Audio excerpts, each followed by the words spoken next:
What's up, y'all? It's your boy Progress West, and welcome back to another banger. You see, today we got a special treat for you. I know Halloween is over, and I'm a bit late, but we're going to review the new Ryan George pitch meeting for Halloween Ends, because Halloween dies tonight.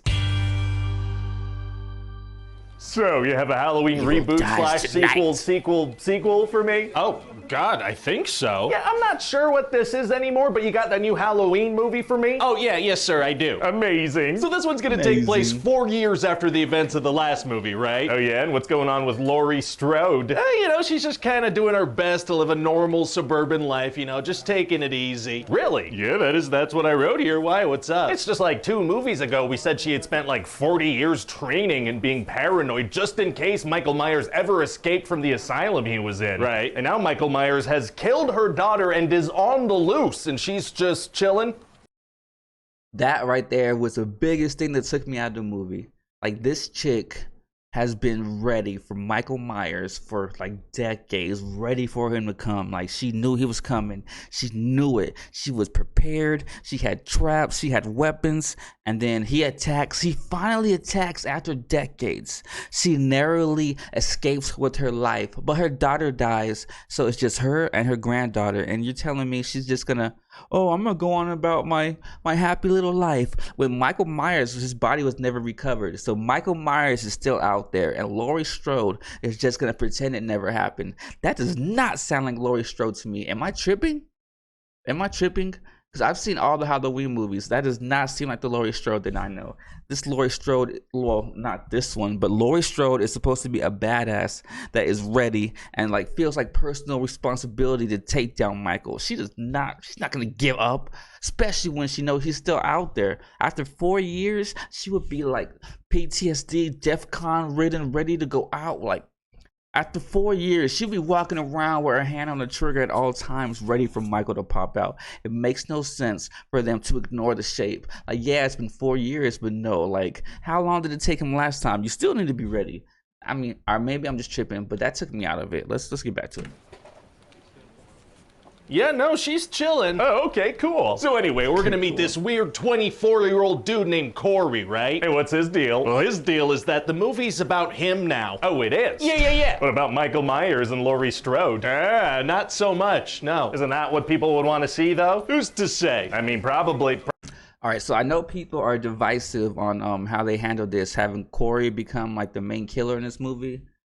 And I can see both points of view. Like, as far as the ones that did not want Corey to be a part of it, let me think about it. This is a trilogy, right? The Halloween trilogy. Halloween Kills, and then Halloween Ends. I mean, you have Laurie versus Michael in the first one, Laurie versus Michael in the second one, and then the third one, you're gonna twist it around and give us this new dude. That's kind of like how they did the Star Wars trilogy. You know what I'm saying? How it was like the Kylo ran the First Order and Snoke the first 2 movies, and the last one switched to Palpatine. It's kind of the same thing. It's a little bit jarring, and it doesn't make sense because you don't really build up to it. It'd be different if they had Corey in episodes 1 and 2, and we got some backstories on him, and he grew on us as a character, and then he became a killer. That would be phenomenal. But you can't just bring him in, a new evil character in episode 3, and expect everyone to like it. But maybe I'm just tripping. Probably everybody. Okay, well look, we could focus the marketing on Laurie Strode versus Michael Myers, but I think in terms of the actual movie, we're gonna really want to focus on this Corey guy. If you say so. So what's going on with, Corey, was it? Corey, yeah, and so 3 years ago, he accidentally killed the kid he was babysitting, and the whole town hates him now. Like, he gets bullied by some high school kids. Like big football jocks? Oh, worse. Marching band. What? Yeah, these little marching band kids are real mean to Corey, and one day while they're bullying him, he hurts his hand. Uh-oh. And so Laurie brings him to this doctor office where her daughter Allison is now a nurse, and she's like, hey, maybe you date my daughter. That was weird too. Like, why she just met this nerd dude that was getting bullied by high schoolers, and the first thing she thought was, you know what? I want this guy to bang my granddaughter. That's gonna help me get over Michael. Watching this pathetic 24-year-old guy that's not convicted, but he's been accused of murdering a child. Let's have him bang my child's granddaughter. Well, she's not a child, but still, like, why would you even introduce them? this is not the real Laurie Strode. This might be a clone or something. Now. What? And Allison sees this dude and she's like, oh, I am very much into this weird guy who killed a child and gets bullied by teenage marching band geeks. Well, you know, that is... Yo, I think Ryan George is my spirit animal. How are we like disconnected? We're thinking the same. This is crazy. Ryan, if you're seeing this, call me. Call me. I don't swing that way, but I mean, never. Just call me. Pretty hot. Yeah, it is. So they're deeply in love now. Yeah, no, I get it. But then Corey's gonna get bullied by the marching band again. God, these tiny musicians will not leave this guy alone. I know, and this time they push him off a little bridge, and while he's unconscious, he gets dragged into a sewer by Michael Myers. He's the guy this is supposed to be about. He is, except it's... Oh, I don't know why that hits me so hard. This is the guy that's supposed to be about. Like, that is like... Oh, like when I watched this movie and Michael Myers finally came on screen, I was so excited. I was like, oh my God, he's gonna kill the shit out of this new kid. And you know what? Let's just watch. I need you to hear from him what happens, because I can't put into words how frustrated I am with this movie. Let's go. It's very much about Corey. So what's going on with Michael Myers? I mean, at the end of the last movie, we said he was like the embodiment of evil, and he took out a whole entire armed mob by himself. Oh, yeah, well, I forgot about all that. So now he's very weak, and he's been living in a sewer for 4 years. Oh. Yeah, so, you know, hopefully people won't really remember how the last movie ended. This is a direct sequel to it. It is, yeah, and so he killed a bunch of people and then suddenly became kind of a geriatric Pennywise the Clown, just an arthritic old man occasionally killing people in a sewer. I guess that's a scary horror movie bad guy. It might be. So anyway, he grabs Corey, and he doesn't actually kill him, but they lock eyes. Are they gonna kiss? They're not gonna kiss, no, but it seems like Michael maybe sees the same darkness inside Corey that he has inside himself. There's something going on with the eyes. Is it supernatural? Who knows? You? Nope, and so then Corey leaves the sewer and immediately kills a homeless guy. Oh my God. And then he goes to see Allison and he's like, I just killed a guy. Like, I just murdered a dude. Yeesh, how does she react? She doesn't really, so they keep on dating. Oh, okay. And then Corey's gonna bring this cop that used to date Allison into the sewer and kind of kill him with Michael. Oh boy, here we go. Michael Myers is back, maybe. Yeah, and also Michael Myers is back, baby. Mostly Corey. I don't know who that is. Then they're gonna kill another couple of people. I don't know who that is. I mean, that's how you're feeling. Like, you can't really get excited about seeing Corey kill people when we don't even know who he is. It's like we were just bamboozled and introduced to this guy that we do not care about. I don't give a fuck about him killing his cuckold or whatever. Like, just come on, bro. Just give me my Myers. My Myers.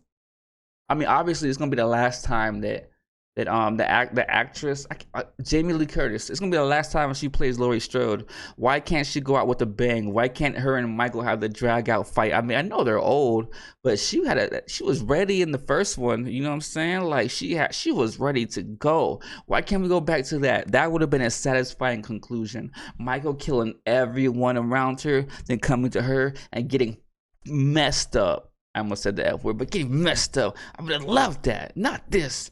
Not this. People together, and Corey's gonna be kind of consumed by the darkness and want to go on a killing spree. Uh-oh. But first he wants Michael's iconic mask. Oh, it's gonna be impossible to get Michael Myers' mask off of him. Actually, it's gonna be super easy. Barely an inconvenience. Oh, really? Yeah, he just heads to the sewer and beats the crap out of him and takes it from him. This kid... Did y'all see that? Like, he literally went into the sewer and he wrestled the Shape. He wrestled the unstoppable killing machine, Michael Myers, beat his ass, and took his mask. And this is how we're going out, really. This is how we're ending the trilogy, by watching the baddest of baddest guys get his ass beat by a 24-year-old that gets punked by high school kids. Just Let's just watch this. That was beaten up by some marching band kids, beats the crap out of Michael Myers. Yeah, just whoops his little psychopath butt and steals his mask and runs away. All right. So then he goes on a killing spree, but when he gets to Laurie, she shoots him. Oh, wow. Yeah, and he's not actually dead yet, and he tells her, if I can't have your daughter, no one can. And then he cuts his own neck. But if he's dead, doesn't that mean anyone except him can have her now? Oh, yeah. Whoops. Whoopsie. Anyway, now it's time for the final act of the movie. So the guy we've spent the entire movie following doesn't make it into the final act. Correct, because now it's time for the big showdown this has all been leading up to, mostly in the background, I guess. Which is? This old weak sewer guy who was just beat up by a guy who was bullied by band geeks versus a grandmother. Right, and so then they fight, and the Grandmother wins. oh, violent grandmas are tight. Yeah, they are. And so then the whole town comes together and parades through the streets with Michael's dead body. How did everybody find out? Did Laurie send out a group text? Probably a group text situation, yeah. So then they throw his body into this grinder thing, which, grinds it. Gross. And so that's it? He's dead? He's dead, sir. And then we see Laurie writing a book about the whole experience, and she's like, there will be no grave, no memorial. The memory of him will fade. The memory of him will fade. Wow.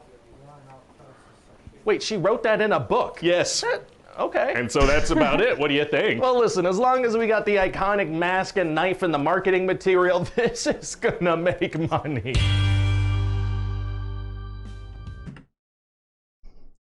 All right, so there we have it. That was Halloween Ends from the pitch meeting. And look at her face. That was crazy.